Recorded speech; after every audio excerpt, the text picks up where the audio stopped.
विद्यार्थियों, आज हम पढ़ने वाले हैं भाग 6 में पंचमः श्लोकः। चूंकि आप पढ़ रहे थे त्रयोदशः पाठः क्षितौ राजते भारत स्वर्ण भूमि, इसके अंतर्गत विद्यार्थियों हमने 4 श्लोकों का अध्ययन कर लिया था और इन 4 श्लोकों में भारत स्वर्ण भूमि क्यों कही जाती है, क्यों ऐसा इसे कहा जाता है, इसके विषय में जाना और यहाँ पर जाना इसकी अनेक विशेषताएं।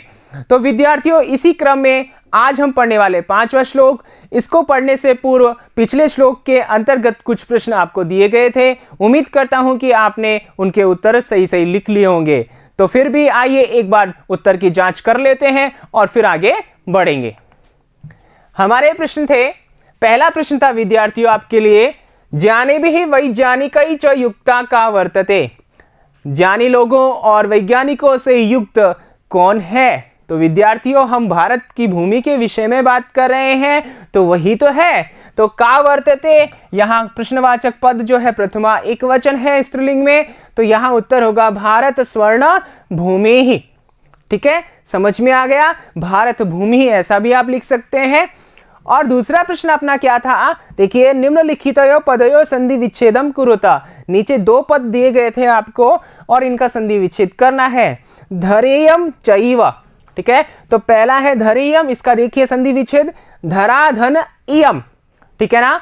मैंने बार बार समझाया है आपको, यहां पर आ है और ई है, तो आ और ई दोनों मिलकर के ए का निर्माण करते हैं गुण संधि के नियमानुसार। यहां पर अगर आपसे संधि भी पूछी जाती तो आपको लिखना होता गुण संधि, गुणः, ठीक है ना, समझ में आ गया।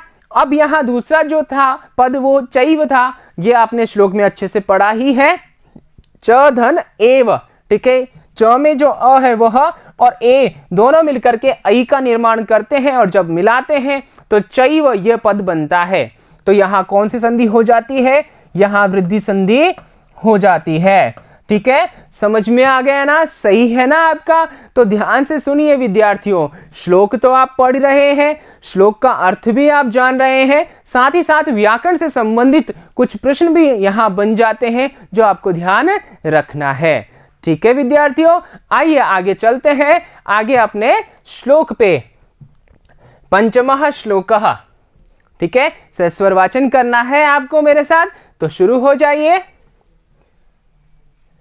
इयं शिल्पिनां यन्त्रविद्याधराणां भिषक्शास्त्रिणां भूप्रबन्धे युतानां नटानां नटीनां कवीनां धरेयं क्षितौ राजते भारत स्वर्ण भूमि।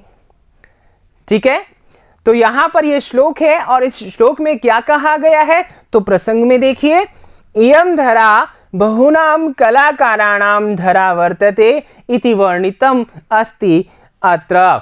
यानी इस श्लोक में कहा है कि यह जो भूमि है वो अनेक कलाकारों से युक्त है। यानी कि यहां पर अनेक ऐसे प्रतिभा से युक्त कलाकार हैं जो अपनी प्रतिभा से जाने जाते हैं, पहचाने जाते हैं और इस भारत भूमि का मान बढ़ाते हैं। तो यहाँ बहुनाम कलाकाराणाम धरा वर्तते, बहुत सारे कलाकारों की धरा है, इसके विषय में बताया गया है। तो क्या बताया गया है वो हम जानेंगे श्लोक के अर्थ के साथ। तो विद्यार्थियों, आप ध्यान से सुनिए, समझिए और लिखिए। कहाँ? कॉपी में और मस्तिष्क में। तो देखिए यहां पर इयम यानी यह कौन, किसके विषय में बात कर रहे हैं? भारत की भूमि के बारे में बात कर रहे हैं। तो इयम यानी यह भारत भूमि, शिल्पी नाम, शिल्पियों की, शिल्पीकार होते हैं, यानी कि जो कई प्रकार की कलाकारी दिखाते हैं, मूर्तियों का निर्माण करते हैं, अपनी प्रतिभा को दिखाते हैं, ऐसे जो अनेक शिल्पी हैं, शिल्पकार जो हैं, उनकी भूमि यह है। यह कौन सी? भारत भूमि। तो ऐसे कलाकारों की भारत भूमि है। और यहां देखिए, यंत्र विद्याधराणाम, यंत्र विद्या को समझने वाले, यंत्र विद्या को धारण करने वाले, यंत्र विद्या का मतलब यंत्रों को चलाने वाले, यानी कि इंजीनियर्स, मैकेनिक्स इत्यादि जो व्यक्ति होते हैं, ठीक है ना। और यंत्र जैसे वैज्ञानिक जो हुए हैं, ठीक है ना, वो भी अनेक यंत्रों से काम करते हैं और कंप्यूटर इत्यादि बहुत टेक्निकल जो टीम होती है, ठीक है ना, उनसे युक्त यह भारत भूमि है। ठीक है ना, समझ में आ गया। तो क्या कहा है, अनेक शिल्पियों से युक्त है और अनेक यंत्र विद्या को समझने वाले, धारण करने वाले व्यक्तियों से युक्त यह भारत भूमि है। भिषक शास्त्री नाम भू प्रबंधे युता नाम। भिषक शास्त्री नाम यानी कि जो चिकित्सक होते हैं, भिषक शास्त्री का मतलब वेद जो जानते हैं, वैद्य, ठीक है ना, वेद नहीं विद्यार्थियों, यहाँ वैद्य होता है, ठीक है ना, वैद्य यानी डॉक्टर। तो औषधियों को जो जानते हैं, ऐसे जो वैद्य हैं उनसे युक्त है, ठीक है ना, औषधि शास्त्र को जानने वालों से युक्त यह भूमि है।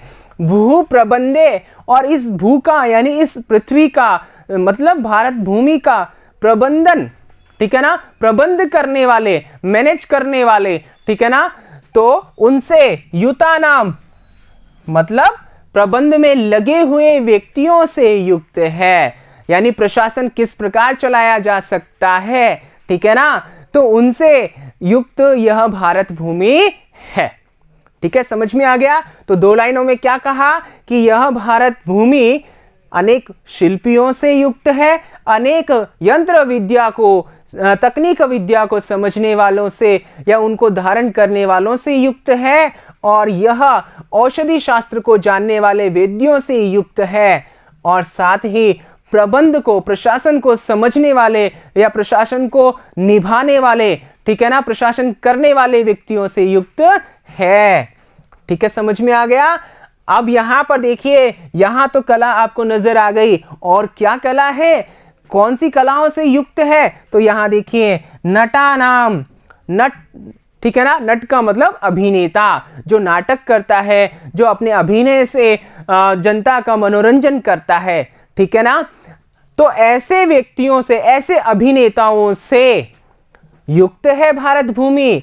और नटी नाम, नटियों से युक्त है, ठीक है, नटी मतलब अभिनेत्रियों से युक्त है, तो जो रंगमंच पर अपनी प्रतिभा दिखाते हैं, अपने अभिनय का परचम लहराते हैं और जनता को मनोरंजित करते हैं, ऐसे अभिनेता और अभिनेत्रियों से युक्त यह भारत भूमि है। आगे देखिए, कवि नाम, कवियों से युक्त है, यानी कि बहुत ही प्रसिद्ध कवि हुए हैं, चाहे वो कोई सी भी भाषा लीजिए, चाहे संस्कृत भाषा लीजिए, हिंदी लीजिए, आंग्ल भाषा लीजिए, ठीक है ना, कोई सी भी भाषा आप ले सकते हैं, उन सभी भाषाओं में बहुत सारे कवि प्रसिद्ध हुए हैं। तो ऐसे बहुत सारे कवियों से, प्रसिद्ध कवियों से युक्त यह धरेयम, यह धरा है, यह भारत भूमि युक्त है। ठीक है, समझ में आ गया। और ऐसी यह जो भारत भूमि है वह क्षितव यानी इस पृथ्वी पर, संपूर्ण पृथ्वी पर भारत स्वर्ण भूमि यानी कि यह स्वर्ण के समान राजते, विराजमान है, सुशोभित होती है, अच्छी लगती है। ठीक है विद्यार्थियों, तो समझ में आ गया। तो एक बार फिर से देखिए क्या कहा है यहाँ पर कि यह भारत भूमि जो स्वर्ण के समान नजर आती है, दिखाई पड़ती है, यह भारत भूमि शिल्पीकारों से युक्त है, यंत्र विद्या को धारण करने वालों से युक्त है, और औषधि शास्त्र को जानने वालों से युक्त है, प्रशासन को समझने वालों से युक्त है, और अभिनेताओं अभिनेत्रियों के द्वारा अपनी प्रतिभा दिखाने वालों से युक्त है, कवियों से युक्त है। ऐसी यह भारत भूमि संपूर्ण पृथ्वी पर सुशोभित होती है, विराजती है। ठीक है, समझ में आ गया होगा। आइए आगे चलते हैं। आगे देखिए कठिन शब्दार्थ। शिल्पी नाम, शिल्पियों, कलाकारों की, ठीक है ना। यंत्र विद्या धरा नाम, यंत्र विद्या को जानने वालों की। भिषक शास्त्री नाम, वैद्य चिकित्सकों की। प्रबंधे, प्रबंध कार्यों में, प्रशासन से संबंधित कार्यों में। युता नाम, लगे हुओं की। नटा नाम, अभिनेताओं की। नटी नाम, अभिनेत्रियों की। कवि नाम, कवियों की यह भूमि है। ठीक है, आइए आगे चलते हैं। आगे देखिए अन्वयः। अन्वय क्या कहता है, श्लोक को किस रूप में बांधता है, देखिए। इयम धरा शिल्पी नाम, यंत्र विद्या धरा नाम, भिषक शास्त्री नाम, भू प्रबंधे युता नाम च अस्ति। इयम धरा नटानां नटीनां कवीनां च अस्ति। इयं भारत स्वर्ण भूमि क्षितौ राजते। ठीक है, तो ये अन्वय है, इसका अर्थ समझिए और सुनिए। इयं धरा, यह धरा, ये भारत भूमि शिल्पियों से, ठीक है, या शिल्पियों की, यंत्र विद्या को धारण करने वालों की, औषधि शास्त्र को जानने वालों की, भू प्रबंधे युतानाम, इस भू को, पृथ्वी को प्रबंधित करने वालों की, यानी भू वेत्ताओं की, प्रशासन को समझने वालों की, ठीक है ना, इनसे, युतानाम लगे हुओं की, ठीक है, अस्ति यानी है। इयम धरा, यह पृथ्वी जो है, यह भूमि जो है, अभिनेताओं, अभिनेत्रियों और कवियों की है।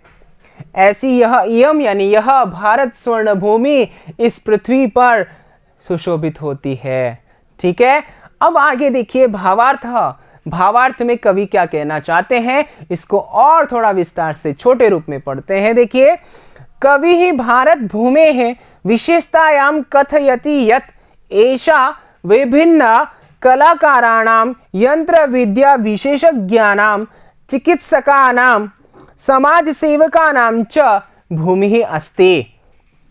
एषा धरा अनेकै नटीभिः कविभिः च सम्पन्ना अस्ति। एतादृशी एषा स्वर्णमयी भारत भूमिः अस्यां पृथिव्यां सुशोभते इति।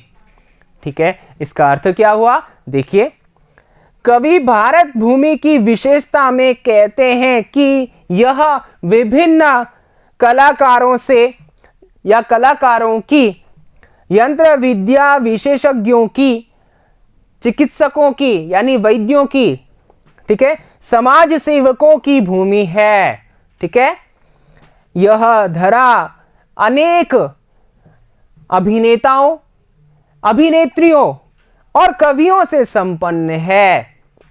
ऐसी यह स्वर्ण के समान दिखाई देने वाले, स्वर्ण से युक्त, ठीक है ना, भारत भूमि ही, यह भारत भूमि इस पृथ्वी पर सुशोभित होती है, प्रफुल्लित होती है, चमकती है, अच्छी लगती है। ऐसी यह भारत भूमि है।